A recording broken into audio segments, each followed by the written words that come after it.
the big breakfast. Beautiful, beautiful thing here. Artistic, creative, and in your face. As always, it's Thursday, 17th of June, 1993, and today is National Denim Day, isn't it, dear? Denim, yes. Yes, so we're all in denim, and people have been encouraged all throughout the country to wear denim to work in aid of raising money for the British Diabetic Association's Children's Fund. So why don't you do it? Get involved. Here we have three of our crew members showing you now, displaying classic denim style. First of all, Dan the Soundman.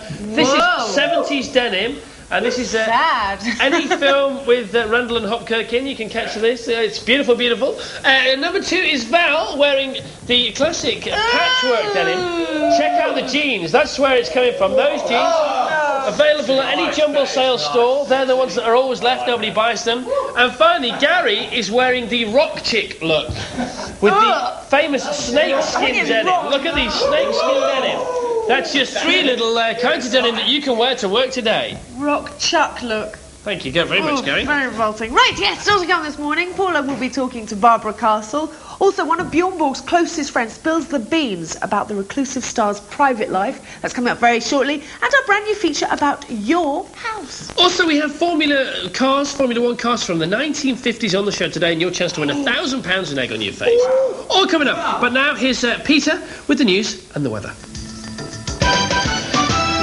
These are the main stories on Thursday, June the 17th. Police taunted over gay killings, mayhem in Mogadishu as the UN storms in, and another bad day for Terry Venables. A man claiming to be the serial killer of 5 homosexuals has been taunting London police.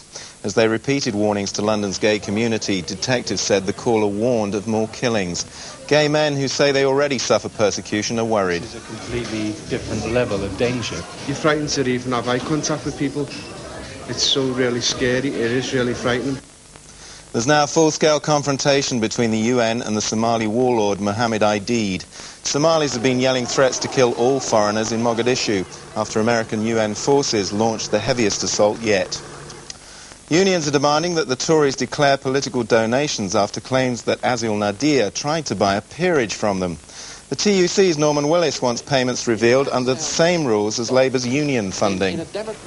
John Major is expected to warn ministers to stop public squabbling over economic policy at this morning's cabinet meeting. New Chancellor Kenneth Clarke wants cuts in every Whitehall department to reduce Britain's £50 billion deficit.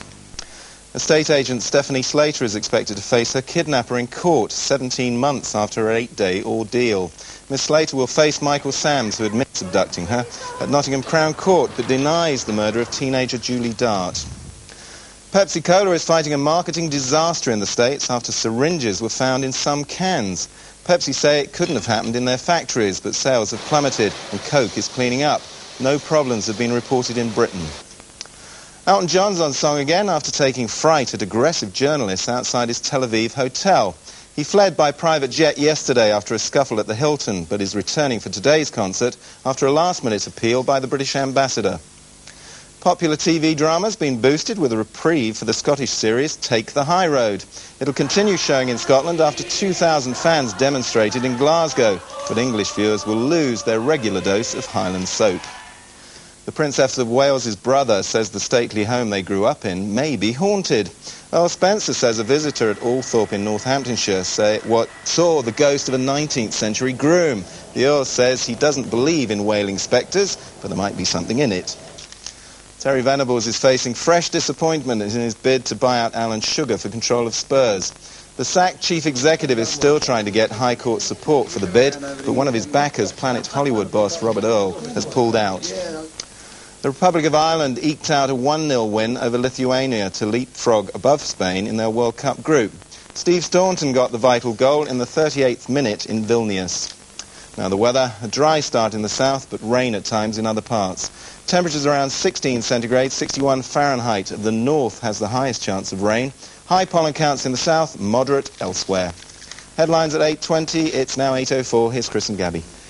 Thank you very much, Peter. And today's the day that the Australians play the English team again, so we've got a wallaby in to celebrate that. And this is little Sheila, and Sheila's just done a bit of a poo-poo on Lisa's hand, which is beautiful. And Sheila's just 6 months old, but we're happy to have her here all morning. She seems to be enjoying it. She's less nervous than many animals we've had on. Anyway. Showbiz wallaby. She's a showbiz wallaby. She's got no choice, does she? So, we're here, big breakfast. It's Gabby Ross and the First Lady of British Television. Here she is once again. It's all right, it's all right. OK, all right. And the crew are here. We're all here for you, ladies and gentlemen at home. It's Thursday morning. Today's papers, well, we're concentrating on the pictures today in the papers. There's lots of good picture stories. This is Julie Goodyear. There's Julie Goodyear in denim for National Denim Day. And that's her new boyfriend on the front of the sun there, Julie Goodyear.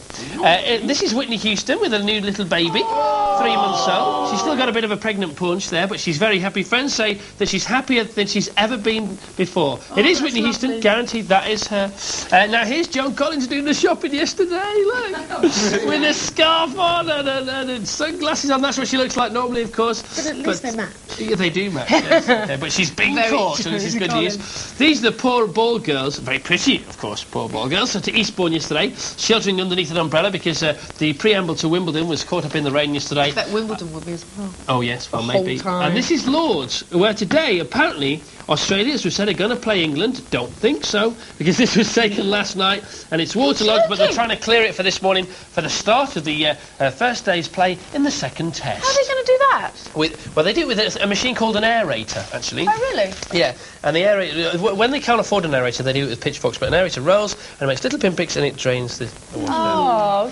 No, I was really interested by that. Thank you very much, Dan the Cable Basher. I knew the answer, so I had to say it. I didn't want to say it, but I did know it, so therefore I wanted did. to know because I didn't know. Today's National Jean Day!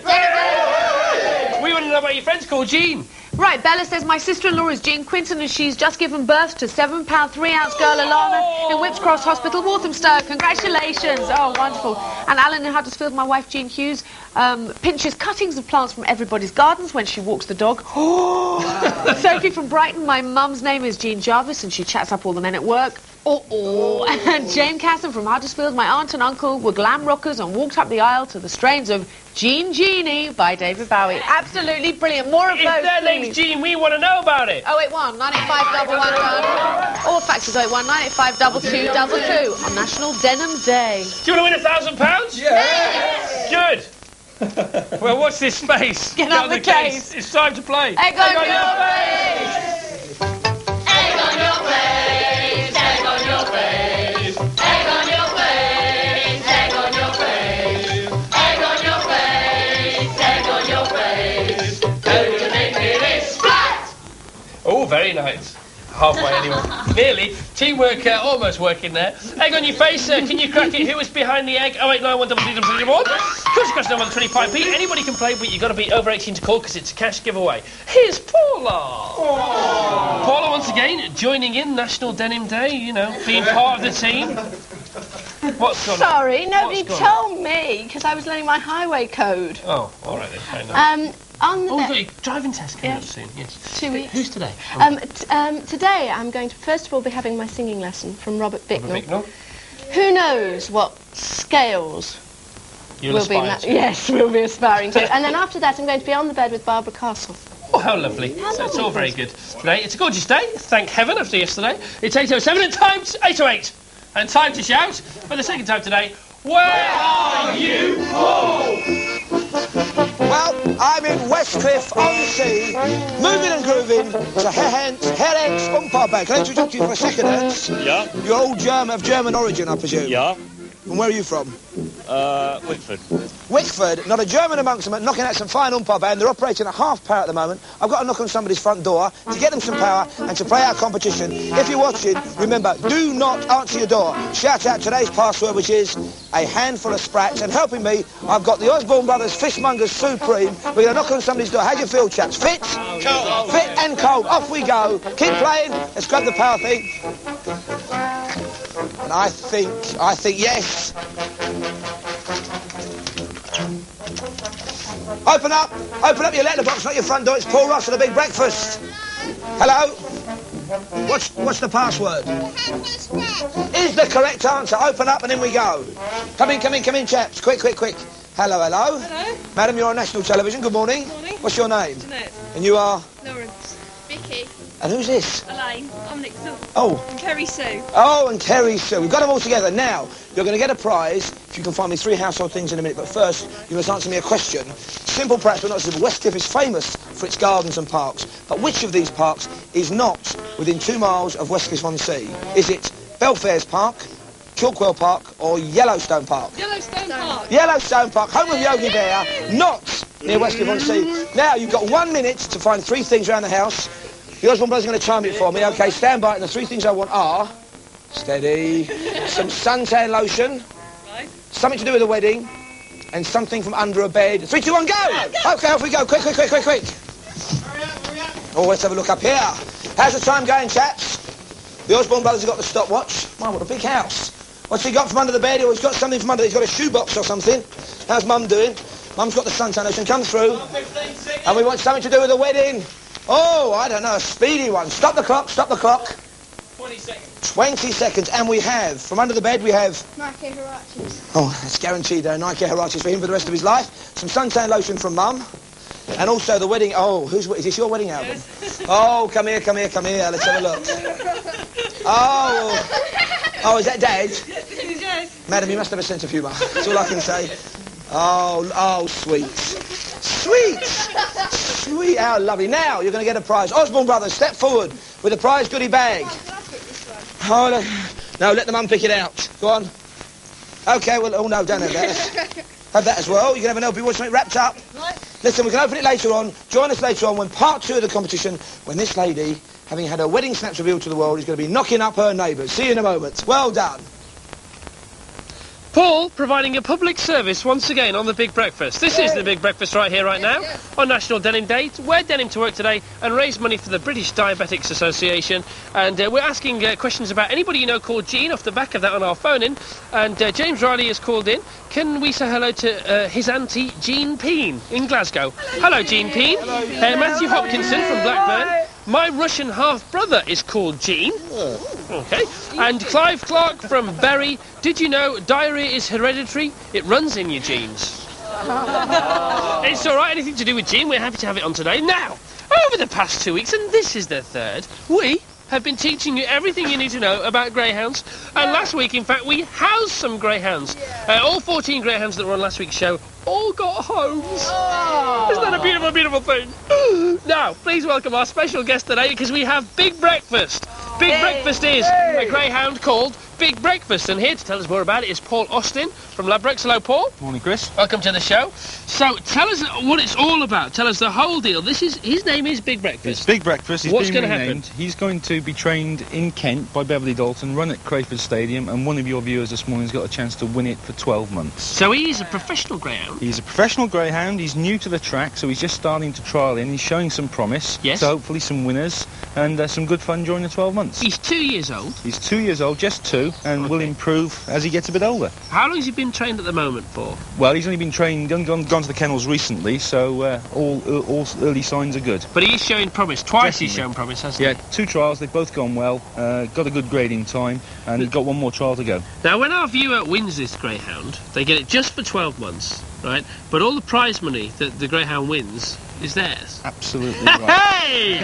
Now, first of all, you think, oh, cute dog, I'd like that. Then you think, money, I'd like that even more. So, cute dog and money can't be a bad deal. So, where's it going to run? It's going to run at Crayford Stadium, and the first time it runs, which will be in 2 or 3 weeks' time, on a Saturday morning, we'll put the winner up on the Friday night in the hotel, chauffeur drive them down to the stadium, champagne brunch, and you never know, it might even be a winner. OK, and we can follow the career of Big Breakfast. Absolutely For the right. whole 12 months. And every time Big Breakfast is in a race, we'll announce it on the show every single day, and we can all have a flutter on it if you're so inclined. Not that I'm endorsing betting, although I do like a bit of a gamble myself. And what have they got to do to win this greyhound for 12 months then? Well, we've got to answer a very, very simple question, which you're going to pose to them now. Do you want me to do this? I think that's probably better. I'll read it off the card because we've got to get this right. This is for Big Breakfast for 12 months. You will effectively be the owner. After 12 months, who knows what's going to happen? Maybe with all the prize money, you could buy him and keep him forever.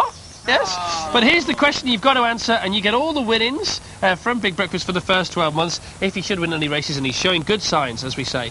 The question is, what's the average speed of a top-class greyhound according to the NGRC, which is the National Greyhound Racing Club? What's the average speed of a top-class greyhound? answers on a postcard, please, to the Big Breakfast, the Greyhound competition. It's coming over here now. 2 Lockkeeper's Cottages, all forward one, London E3, 2NN. And you can win Big Breakfast. Not only is he fast, but he's gorgeous. Thank you very much, Paul. And thank you very much, Big Breakfast. Here's Super Hints now today. Super Hints, your indispensable guide to a better life. Good morning. I'm John Blash for Snell, and as a Royal Engineer, I've explored all over the world. I set up Operation Rally, but now I'm involved with a new organisation, Discovery Expeditions for slightly older people. And today's Super Hint is... I've just come back from a remote area in the jungles and the foothills of the Himalayas. And one of the problems there is the place is full of leeches. And we found an interesting way of overcoming it. What you can do is to rub your legs with vapor rub. You smell pretty awful and nobody comes near you, but the most important thing is nor do the leeches. Tomorrow on Super Hints. I'm Seth Lewis, and I'm going to give you a shocking but elegant way to cure hiccups. Well, I'm certainly looking forward to that one. That's a Super Hint tomorrow morning. Now, at the age of 24, Bjorn Borg was arguably the greatest tennis player that ever lived. But according to a new book out next week, the man on court was very different to the man off court, a lonely figure intent on self-destruction. Here to tell us more is the book's author, Lars Skorka. Lars, when did you first meet Bjorn Borg? I met him early 80s, and when he was still playing professional tennis, but he quit 83, and then we became very deep friends, and he moved back to Sweden. And we went very good friends. And you started up a business venture together? Yeah, that was, you could say, when Bjorn has made his private life. He has bought his house, he has bought his boat, and then after that he really, he wanted to go into business. Now, in your book, and I've got the quote here, you said, the Bjorn on the tennis courts was a million light years away from the Bjorn that I knew. What do you mean by that? What's the Bjorn that you knew? Bjorn that I know from the beginning was a very nice man and a very deep friend, but he changed his mentality because of he had a big problem with that addict drugs problem. What sort of addictions did he have? The cocaine problem. Did you know about this before you went into business with him? Yes, I write that in my book. And I know it before, but I didn't understand really how dangerous it was, and I tried it together with him. He taught me 86 how you should do it. Now, in 1989, there was a much publicised suicide attempt. Yes. What do you think pushed him to this? First of all, as I told you, the addict's problem, and also he missed something in his life, but I didn't think about that he should try to take his life. We discussed that. I remember once time in Los Angeles, 87, that he said, I have nothing to live for, and I said, yeah, you have lots of live for. I said, you have all the money, and you have all... But next, you stood by him then, but then you wrote this book. Yeah. You tell us all about his private life. Yes. The business collapsed. Why did you do this? Why did you write and tell everybody about the private man? First of all, if he had said that he wanted to stay out in the Swedish archipelago alone, and also that he put lots of blame on me, and when you are Bjorn Borg, everybody listened to him, and I want to tell my story. What about the people that might say you might be bitter about it all? Sometimes, I mean, of course I have been bitter, and of course I regret something. Perhaps I should help him much more after the suicide attempt after, but I was not strong enough at that time because it was very hard for all of us in the company. Thank you very much for telling us about the book. Thank you. And about Bjorn Borg. It's now 18 minutes past 8, and the question about the clip is, what does Roger Moore tell the cabbie? But remember, don't phone, it's just for fun.